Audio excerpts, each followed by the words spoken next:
आपने कहा कि वो बड़ी चेंज चाहते हैं, तो सूबे के लेवल जहाँ पे आपकी हुकूमत थी, आपके अपोजिशन लीडर भी चेंज हो गए, तो क्या पार्टी में भी कोई बड़ी चेंजेस आ रही हैं, कोई पोजीशन चेंज हो रही है?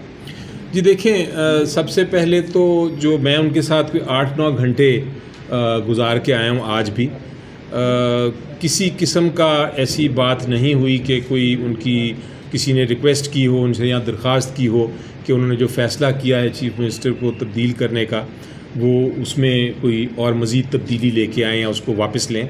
किसी ने बात नहीं की, उनका फ़ैसला अटल है।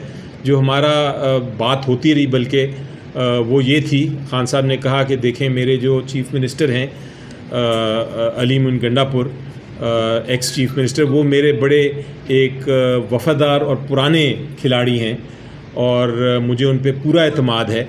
लेकिन चूँकि मेरी जो विज़न थी उसके मुताबिक वो अमल दरामद नहीं कर सके, तो मैंने सोचा कि एक मैं तब्दीली लेके आऊँ ताकि मेरी स्ट्रेटजी को जो मैं समझता हूँ कि सही स्ट्रेटजी है, जिसके तहत जिस पे अगर अमल दरामद होगा तो टेररिज्म जो दहशतगर्दी है वो ख़त्म होगी, वो चीफ़ मिनिस्टर आगे लेके जाएंगे जो नए हैं। तो इसलिए उन्होंने तब्दीली की और उन्होंने कहा कि मुझे बड़ी खुशी हुई कि मैंने अभी जिस वक्त हदायत पहुंची तो अली मीन गंडापुर साहब ने एक बड़ा अच्छा मैसेज दे के अपनी रेजिग्नेशन भी दे दी, तो इसलिए उसमें कोई नहीं है। दूसरी चीज़ ये है कि ये जो पार्टी के अंदर की बात थी, कोई ऐसी सच्चाई नहीं है, कोई किसी किस्म का पार्टी में चेंज ऐसा नहीं हो रहा जो कि मेजर हो। और कुछ छोटे मोटे चेंजेस होते रहेंगे, वो तो होते रहते हैं कि आज किसी को एक ओहदा मिल गया, कल दूसरा मिल गया, लेकिन कोई मेजर पार्टी में तब्दील नहीं, वो तो बिल्कुल नहीं। जब इनफैक्ट गौहर साहब आज साथ थे, वो भी 7-8 घंटे साथ रहे और वो चूँकि उनको थोड़ी देर लेट अंदर बुलाया गया तो खान साहब बार बार पूछ रहे थे कि उनको क्यों नहीं अंदर लेके आए, और उसके बाद जब वो आए तो उनके साथ सारी मुशावरत की। और कोई ये सारा अफवाहें हैं और गलत अफवाहें हैं, मैं उनको टोटली मुस्तरद करता हूँ। जिस तरह आपके सेनेटर्स के साथ रवैया चेयरमैन सेनेट जो डिप्टी चेयरमैन सेनेट का होता है, आप कभी उनके ऑफिस में जाके जिस तरह से आप द रिकॉर्ड जाता है, बंदा मुलाकात करता है, आप कभी उनसे ये सवाल करते हैं कि क्यों रवैया रखा जा रहा है, क्या इनके ऊपर भी कोई प्रेशर है? और कहा जाता है कि आपके सेनेटर्स के साथ इस तरह का रवैया रखा जाए, क्या वो उनकी अपनी सवाल नहीं? देखें, जिस तरह अभी सेनेटर ऑन ने बताया, जो डिप्टी चेयरमैन हैं, हमें चेयरमैन के रवैये से तो हमें कोई ऐसा इख्तलाफ नहीं है, उनके साथ तो प्रोसीडिंग्स सही चलती हैं। लेकिन और मेरा ख्याल है कि हमें प्रोसीडिंग्स चलाने से कोई इतराज़ नहीं किसी को, हमें सिर्फ ये है कि जिस तरह की ज़ुबान इस्तेमाल की, उन्होंने पहले भी इंसिडेंट बताया जिस पे ऐसी ज़ुबान इस्तेमाल की, फिर दोबारा किया गया, तो मेरा ख्याल है कि ये हमें उससे इशू है और इसलिए हम अब नहीं समझते कि हम किसी चेंबर में जाके इसको बिहाइंड द सीन कोई बात करके इसको मामले को ख़त्म करें। अब हम समझते हैं कि अब बात बाहर आ गई है और रिकॉर्ड पे है, ये कोई छुपी बात नहीं है, तो हम इसको इसके ऊपर जिस तरह बताया हमारे साथी सेनेटर्स ने आज प्रोटेस्ट भी किया, हम ये प्रोटेस्ट जारी रखेंगे। ये बताइएगा, क्या आप समझते हैं कि अगर गवर्नर साहब इस्तीफा कबूल नहीं करते, मंजूर नहीं करते, तो ऐसी सूरत में फिर तहरीक में एतमाद लाई जाएगी? केपी में होगा क्या और क्या पाबंदी है इस्तीफा कबूल करने की? नहीं, देखें, इस्तीफ़ा कबूल ना करने की तो कोई गुंजाइश नहीं कानून में, और अगर वो उसको डिले करते हैं तो हम इस बार तैयार हैं, हम एहतजाज भी करेंगे और हम अदालत से वही करेंगे कि आप रात को 12 बजे खोलें दरवाज़े अपने और ऑर्डर फरमाएं उनको कि जी ये रेजिग्नेशंस को एक्सेप्ट करें और नया चीफ़ मिनिस्टर बनाएं। अब ये बर्दाश्त नहीं होगा कि इसमें किसी किस्म की डिले हो, क्योंकि हम कानून आइन उनके साथ खड़े हैं और इसमें कोई गुंजाइश ही नहीं है कि आप किसी किस्म के डिले करें। चीज़ों में डिले से मामला ये है कि एक तरफ तो जो इस्तीफे का मामला है, दूसरी तरफ तैनाती का मामला है, प्रोसेस तीसरा अपोजिशन लीडर का, तो वो मुकम्मल कब होगा? जी, वो तो सेशन हमारा जो जहाँ तक ताल्लुक़ है leader of the opposition senate में और leader of the opposition national assembly में, अभी थोड़ी देर पहले मेरी बैरिस्टर गौहर से बात हो रही थी और असद कैसर साहब से बात हो रही थी, वो तो उन्होंने साइंस सबके ले लिए हैं और वो मेरा ख्याल है आज सबमिट कर देंगे आज के सेशन में या कल के सेशन में, और हमने भी सबके साइंस ले लिए हैं अपने सारे सेनेटर्स के। जो अभी मेरे साथ ही कागजात हैं, हम भी वो प्रोसेस कर लेंगे। अलामा साहब मेरा ख्याल है गए हुए हैं बाहर, आज एक्सपेक्टेड है वापस आना है या कल वापस आ जाएंगे, तो उसके साथ ही जिस तरह दीगर अपोजिशन जमातों ने आपका साथ नहीं दिया, आप तनाव थे आज दादा भी थे आप, तो इसी तरह रिक्वेजिशन पे भी उन्होंने दस्तखत नहीं किया मैं इसमें जवाब जी उसके सिलसिले में आज अली ज़फ़र साहब ने फरमाया, तो हम तमाम अपोजिशन की पार्टियों के पास गए, जिसमें मौलाना साहब की पार्टी भी थी, एम एल वली भी, जितने भी थे, बाप पार्टी भी थे, इवन के काफ लीग को भी जाके हमने सबको रिक्वेस्ट की। तो एक अपोजिशन सेनेटर ने अभी साइन कर दिए, बाकी ने अपनी लीडरशिप से कहा है कि उनसे पूछ के रात को जवाब दे देंगे, अगर वो विलिंग होंगे ठीक है, अदरवाइज लार्जेस्ट मेजॉरिटी पार्टी हमारे पास है, 22 सेनेटर्स हमारे ऑलरेडी मौजूद है, तो कानूनी तौर पर कोई भी हमसे राइट ले नहीं सकता। सेनेट के सेशन में जब मैं ट्रॉफ़ीज़ दे रहा था पाकिस्तान पीपल्स पार्टी और पाकिस्तान मुस्लिम लीग नवाज़ को, नाअहली की ट्रॉफ़ीज़, कि उनकी जो कारकर्दगी थी, फ्लड्स जो सैलाब आए सिंध पंजाब में पाकिस्तान में, उसमें जिस किस्म की इमदाद दे रहे थे, जिस किस्म की करप्शन थी, उसके ऊपर जब मैं स्पीच कर रहा था, जब मैं तकरीर कर रहा था सेनेट में, तो हमारे एक सेनेटर के साथ डिप्टी चेयरमैन साहब जो थे, उन्होंने ऐसे अल्फाज इस्तेमाल किए जो मैं दोहरा नहीं सकता आपके टेलीविज़न मीडिया पे।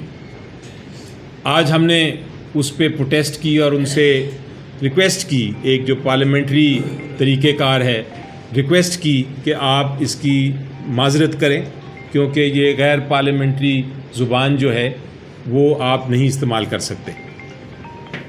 एक और अजीब व गरीब वाक़या हुआ आज कि जब हम प्रोटेस्ट कर रहे थे, पीपल्स पार्टी तो आई नहीं, लेकिन हुकूमत जो थी वो प्रोटेस्ट से डर के भाग गई, उनके सेनेटर्स चले गए और कोरम पॉइंट आउट करके आज का इजलास भी ख़त्म कर दिया। ये तीसरा दिन है, तीसरा सेशन है जिसमें कोरम पॉइंट आउट हो रहा है, और जो एक काम है जो करना सेनेट का काम, कानून साजी, वो नहीं हो रही। तो मुझे लगता ये है कि सेनेट, जिस तरह नेशनल असम्बली में मसाइल हैं, सेनेट भी इस वक्त स्टैंड स्टिल पे आ गई है, स्टेटस को पे आ गई है। मैं अभी कुछ देर पहले अडियाला जेल से खान साहब से मिल के आ रहा हूँ, वो अब मेजर तब्दीली चाह रहे हैं। उन्होंने, आपको पता है, चीफ मिनिस्टर तब्दील किया KPK में, और उन्होंने जो दहशतगर्दी के ख़िलाफ़ जो उनकी स्ट्रेटजी है, जो उनकी विज़न है लॉन्ग टर्म, वो जो सियासी उसका हल है, क्योंकि वो ख़त्म करना चाहते हैं हर किस्म की दहशतगर्दी इस मुल्क से। तो उसके लिए अब वो पूरी तरह चाहते हैं कि ना सिर्फ KPK में काम हो, बल्कि सेनेट में भी उसके ऊपर डिबेट हो। हमने आज उसके ऊपर भी डिबेट करनी थी, लेकिन हमें मौका नहीं दिया जा रहा। सेनेट के कोरम पॉइंट आउट करके आज हुकूमत भाग गई इस डिबेट से भी। हमारी नज़र में इस वक्त आइन की बहाली, कानून की हुक्मरानी और जो बालादस्ती है इंसानी हकूक़ और बुनियादी हकूक़ की, उसके लिए हमारी जिद्दोजहद है। हम पार्लियामेंट के अंदर भी और पार्लियामेंट के बाहर भी हम लगाते रहेंगे अपनी असेंबलीज़। अगर हमें अंदर नहीं बोलने देंगे तो हम इधर बाहर असेंबली लगा के, अपनी सेनेट लगा के बोलेंगे, लेकिन हम कौम की आवाज़ इंशाल्लाह उठाते रहेंगे हमेशा। आपने कुछ कहना? बस इतना काफ़ी। अच्छा, ये कि सेनेटर साहब आज अडियाला में आप मुलाकात के लिए गए, एक मुलाकातों के हवाले से क्लियर कर दें पोजीशन। PTI के सेनेटर्स और मेंबरान असेंबली, चाहे कोई KPK का वजीर तक हो, उन्हें इजाज़त नहीं मिलती। मशाल यूसुफजई किस हैसियत में जाती है और उनको किस तरह इजाज़त मिलती है, ये अगर क्लियर कर दें पोजीशन। बाकी देखें, जहाँ तक तो ताल्लुक़ है इमरान खान साहब से मुलाकात का, मंगल के दिन और जुमेरात के दिन अदालत के हुक्म के मुताबिक मंगल के दिन वकला मिल सकते हैं उनसे, और जुमेरात के दिन जो पॉलिटिशियंस हैं, सियासतदान हैं, उनके दोस्त अहबाब हैं इमरान खान साहब के, वो मिल सकते हैं। अदालत ने ये हुक्म दिया हुआ है, और मुझे चंद दिन पहले ही इमरान खान साहब ने एक और ड्यूटी सौंपी थी, और वो ये थी कि मैं इनकी लिस्ट भी बनाऊं बाकी लोगों के साथ मुशावरत करके कि ट्यूसडे को कौन से वकीलों ने मिलना है और जुमेरात को किसने मिलना है। वो लिस्ट में से कभी किसी को नहीं भेजा जाता और कभी एक को भेज दिया जाता है, लेकिन चंद महीनों से तो किसी को उस लिस्ट के मुताबिक मुलाकात नहीं कराई जा रही। दूसरे मुलाकात का तरीका ये है कि जो केसेस चल रहे हैं उनके, बिलखसूस आजकल तोशाखाना 2 का केस चल रहा है जो बिल्कुल बेबुनियाद और झूठा केस है। मैं एक वकील की हैसियत से आपको बता रहा हूँ, बिल्कुल बेबुनियाद और झूठा केस जो चलाया जा रहा है तोशाखाना 2 में, उसमें इजाज़त है जो जिनको जज साहब इजाज़त दें, जो वकील हैं केस में या किसी तरह उनके साथ मुशावरत करने की ज़रूरत है या डिस्कशन करने की ज़रूरत है, जिनको कुछ हक़ाइक़ मालूम हैं जो कि केस में इस्तेमाल हो सकते हैं, तो जज साहब अंदर से इजाज़त देते हैं। बहुत सारे वकील, बहुत सारे लोग जाते हैं मिलने और उनमें से जिसको जज साहब इजाज़त दें उसको दिया जाता है। बहुत अरसे से मैंने भी कोशिश की थी, मुझे नहीं जाने दिया गया था। फिर इमरान खान साहब ने जाके जज साहब को कहा कि मैं तो ये केस आगे चलने नहीं दूंगा जब तक अली ज़फ़र को आपने अंदर ना आने दिया, और वो फिर जब जज साहब ने फिर उसके बाद अलाउ किया तो मैं अंदर जा सका। तो ये प्रोसेस एक चीज़ ऐड कर दूँ। अली ज़फ़र साहब ने जिस तरह कहा कि जो डिप्टी चेयरमैन का रवैया है ये पहली दफ़ा ऐसे नहीं है। सब में साथ खड़ा। अली ज़फ़र साहब ने जैसे कहा डिप्टी चेयरमैन का जो रवैया ये पहली दफ़ा हमारे साथ नहीं है। आज से 1 महीना पहले जिस किस्म के अलकाबात उन्होंने सेनेटर साहबान, जिसमें मैं भी शामिल हूँ, वो किसी जानवर से मुशाबत करके हमें अल्फाज बना, और ना सिर्फ कि वो गाली भी उन्होंने दी, उसके बाद सस्पेंड भी हमारे 3 सेनेटर्स को, सेनेटर फलकनाज को, मुझे और हुमायूं मोहम्मद साहब को उस वक्त सस्पेंड कर दिया। सो इनका जो रवैया है जब तक ये दुरुस्त नहीं होता हम उस वक्त अपना एहतजाज जारी रखेंगे।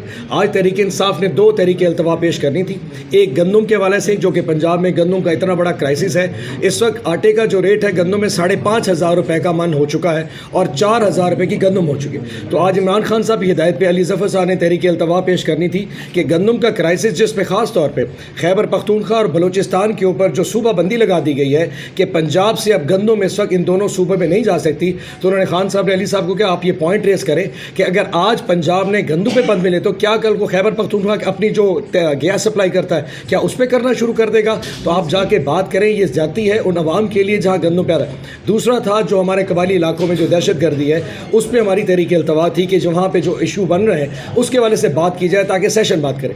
अगर हमें हमारे बेसिक इशूज़ पे बात नहीं करनी चाहिए तो फिर ये अब सेनेट का सेशन अब नहीं चल सकता, ना सिर्फ आज बल्कि जितने दिन इस सेशन के बच गए हैं। पाकिस्तान तहरीक इंसाफ इसी तरह ये प्रोटेस्ट करती है।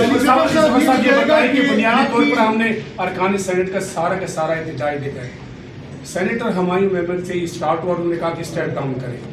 जो असल अब हम जो सवालात बनते हैं वो ये, पहला सवाल तो ये है कि आपके तमाम अरकान ने डेस्क पहनते हुए इस्तीफे और चेयरमैन सेनेट के डिप्टी चेयरमैन सेनेट के इस्तीफे का मुतालबा किया है।